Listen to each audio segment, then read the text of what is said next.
आज शुरू करते हैं कंसोलिडेट क्या होता है। एक्सेल में कंसोलिडेट क्या होता है। तो कंसोलिडेट का मतलब क्या होता है, जैसा कि यहाँ पे आपको सिंबल से ही पता चल रहा है कि अलग अलग सीट के डेटा को एक सीट पे कलेक्ट करके लाना, यानी कि ऐड करके या सब्ट्रैक्ट करके या जो भी करना हो, है ना। तो अलग अलग सीट के डेटा को, है ना, यानी कि अलग अलग सीट के डेटा का कलेक्शन यदि हम एक सीट पे करते हैं तो उसको हम क्या कहेंगे, कंसोलिडेट कहेंगे। क्या कहेंगे? कंसोलिडेट। बात समझ गया ना, है ना। यानी कि डेटा को ये समराइज करने में हेल्प करता है। अब जरूरी नहीं है कि हम सिर्फ एडिशन कर सकते हैं, हम सब्ट्रैक्शन, मल्टीप्लिकेशन, डिवीजन कुछ भी करेंगे। शॉर्ट आउट ये समझिए कि कोई भी डेटा यदि अलग अलग सीट पे है, सीट 1, सीट 2, 3 या जिस भी नाम से हो, उसको एक सीट पे समराइज करना, है ना, कंसोलिडेट कहलाता है। ठीक है। जैसे यहाँ पे आपको एग्जांपल दिख रहा होगा, अलग अलग हमारा सीट है, जनवरी का अलग है, फरवरी का अलग, मार्च, अप्रैल, मई का अलग है। ठीक है, एक यहाँ पे टोटल है। अब जनवरी में जैसे जनवरी का सेल है, मान लिया कोई दुकान है, कंपनी है ना, तो उस दुकान का या कंपनी का उसका सेल जो है, लैपटॉप का 5 पीस सेल है जनवरी महीने में, है ना, टोटल इतने रुपए का सेल हुआ और प्रॉफिट इतने हुआ। ठीक है ना। मान लेते हैं, हालांकि लैपटॉप महंगा पड़ता है ना, ये एक अप्रोक्स हम यहाँ पे मान लेते हैं। ठीक है। कीबोर्ड मान लिया 15 है, 7,000 रुपये का। बात समझ में आ रही है ना। उसी तरह से फरवरी का डेटा है ये, है ना, लैपटॉप 6 बिका और इसका सेल अमाउंट इतना हुआ, प्रॉफिट इतना हुआ। उसी तरह से मार्च में आइए, अप्रैल में आइए, तो हर महीने का यहाँ पे अलग अलग डेटा है। इतना बात समझ में आया। अब इस डेटा के आधार पे हमें क्या करना है कि 6 महीने में, सॉरी, जनवरी से लेकर मई तक में लैपटॉप टोटल कितना सेल हुआ, कितना क्वांटिटी सेल हुआ, कितना अमाउंट सेल हुआ और कितना टोटल प्रॉफिट हुआ, वो इस टोटल में हमें निकालना है।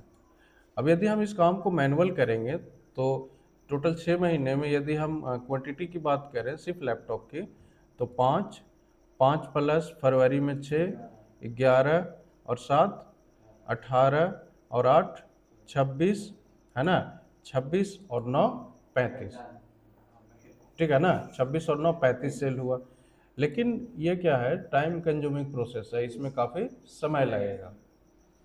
कोई दिक्कत है इसमें? इसमें काफ़ी क्या लगेगा, समय लगेगा। तो इससे बेहतर है कि हम किसका यूज़ करें, यहाँ पे कंसोलिडेट का हम यूज़ करेंगे। उम्मीद करते हैं इतना क्लियर है। चलिए, हम आएंगे यहाँ पे टोटल में। ठीक है। टोटल में आने के बाद हम यहाँ पे अपने कर्सर को रखेंगे, मतलब इस सेल पे, सबसे स्टार्टिंग वाले सेल में रखेंगे। कहीं भी रख सकते हैं, हम यहाँ पे रखते हैं। कंसोलिडेट पे हम क्लिक करेंगे। ठीक है। कहाँ पे गए? कंसोलिडेट पे क्लिक करेंगे। क्लिक करने के बाद यहाँ पे देखिए रेफरेंस का एक ऑप्शन आ रहा है। फंक्शन में सम रखेंगे क्योंकि हमें जोड़ना है। एवरेज यदि निकालना होता तो एवरेज का यूज करते, हमें क्या करना है, ऐड करना है। ठीक है, तो हम यहाँ पे सम का यूज करेंगे। कोई समस्या इसमें? इसके बाद हम आएंगे जनवरी में। ठीक है, और जनवरी में आके हम क्या करेंगे, यहाँ से लेके यहाँ तक डेटा को सिलेक्ट करेंगे। कहाँ से कहाँ तक? यहाँ से नीचे तक, है ना, पूरे को नहीं, इसको मत कीजिएगा, यहाँ से लेके यहाँ तक। इसके बाद यहाँ पे एक ऐड का ऑप्शन दिख रहा है ना, इसको हम ऐड करेंगे। ठीक है, और यूज लेबर इन क्या करेंगे, टॉप और कॉलम दोनों का यूज करेंगे। यहाँ पे इसको सेलेक्ट कर लेंगे, है ना, और यहाँ पे ऐड पे क्लिक करेंगे तो एक यहाँ पे ऐड हो गया। उसी तरह से फरवरी में आएंगे तो फरवरी का ऑटोमेटिक सेलेक्ट हो गया हमारा। यदि नहीं हुआ है तो यहाँ से लेके यहाँ तक हम ऐसे सेलेक्ट कर सकते हैं। ठीक है, इसके बाद इसको भी यहाँ से ऐड करेंगे तो ये भी डेटा हमारा आ गया। मार्च में ऑलरेडी सेलेक्ट हो चुका है, सिर्फ ऐड करेंगे। उसी तरह से अप्रैल में आएंगे, यहाँ पे हम सिर्फ ऐड पे क्लिक करना है। मई में आएंगे और यहाँ पे सिर्फ हम ऐड पे क्लिक करेंगे तो ये हमारा यहाँ पे ऐड होके चला आया। कोई समस्या इसमें? नहीं ना। अब यहाँ पे करना क्या है कि जस्ट हम ओके पे क्लिक करेंगे। किस पे क्लिक करेंगे? ओके पे। ठीक है, तो जैसे ही क्लिक किया तो देखिए यहाँ पे टोटल जो क्वांटिटी है, टोटल अमाउंट है और टोटल प्रॉफिट है, वो सारा यहाँ पे चला आया ना। लेकिन इसमें एक समस्या लगता है कि जो हमने फॉर्मेटिंग यूज किया था वो नहीं आया, ठीक है ना।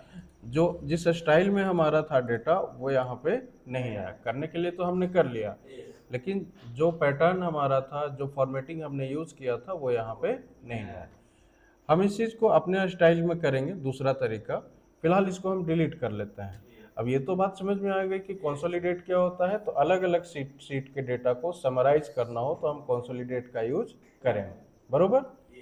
अब आते हैं यहाँ पे, सिंपल हम क्या करेंगे, किसी एक मंथ के डेटा को कॉपी कर लेंगे इस तरह से, है ना। कंट्रोल सी से कॉपी करेंगे, टोटल में आना है और कंट्रोल वी से पेस्ट कर देंगे, ठीक है। यहाँ पे इसको थोड़ा ठीक कर लें, इसका जो रो का हाइट है इसको थोड़ा मैनेज कर लें। राइट क्लिक करके टोटल को एक जैसा कर लेते हैं। यहाँ पे रो हाइट में हम 20 डाल देते हैं, ठीक है। अब बराबर हो गया। अब देखिए इसको यहाँ से हम डिलीट कर देंगे, ठीक है ना। ये डेटा हमें नहीं चाहिए, डिलीट कर देंगे, क्योंकि यहाँ पे टोटल लाना है। और मई के जगह पे यहाँ पे हम क्या कर देंगे, टोटल सेल, टोटल सेल ऐसे कर दिया।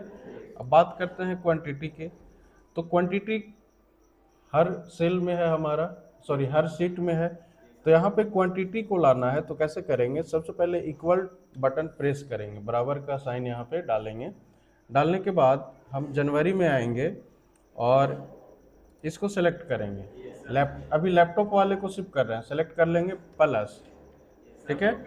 इसके बाद फरवरी में आएंगे, इसको सेलेक्ट करेंगे और प्लस। अब देखिए ये यहाँ पे ध्यान दीजिएगा, तो यहाँ पे जुड़ के आते जा रहा है। जनवरी का B3 कॉलम, फरवरी का B3 कॉलम, यहाँ पे सॉरी B3 सेल, कॉलम नहीं B3 सेल, है ना। उसी तरह से हम यहाँ पे आएंगे मार्च में, और मार्च में इसको सेलेक्ट कर लेंगे प्लस। अप्रैल में आएंगे, इसको सेलेक्ट कर लेंगे प्लस। और मई में आएंगे और इसको सेलेक्ट कर लेंगे। सेलेक्ट करने के बाद क्या करना है, इंटर बटन प्रेस करना है, ठीक है। जैसे ही इंटर बटन प्रेस करेंगे तो देखिए यहाँ पे 35 आ गया ना। अब कुछ नहीं करना है, यहाँ से लेके आप यहाँ तक ड्रैग कीजिए और यहाँ से लेके आप इसको ड्रैग एंड ड्रॉप कर दीजिए, हो गया ना।